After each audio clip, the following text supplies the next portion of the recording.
আসসালামু আলাইকুম বন্ধুরা। আজ আমি আপনাদের দেখাবো কিভাবে একদম অমৃত স্বাদের সেমাই রান্না করতে হয়।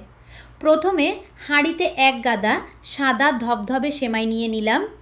এরপর এতে ঢেলে দিলাম খাঁটি ঘি। আহা, ঘিয়ে ভাজা সেমাইয়ের গন্ধে তো পাড়া মাতাল হয়ে যাবে।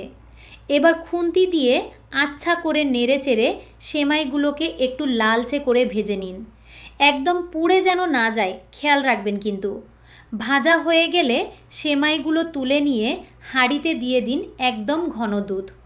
দুধটা যখন টকবক করে ফুটতে থাকবে তখন এতে দিন পরিমাণ মতো চিনি, যে যেমন মিষ্টি ভালোবাসেন আর কি।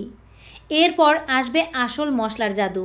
দিয়ে দিলাম কয়েকটা এলাচ, দারুচিনি আর তেজপাতা।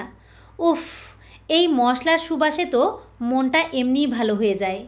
দুধ যখন একদম ঘন হয়ে জ্বলে আসবে তখন আগে থেকে ভেজে রাখা সেমাইগুলো সাবধানে ঢেলে দিন।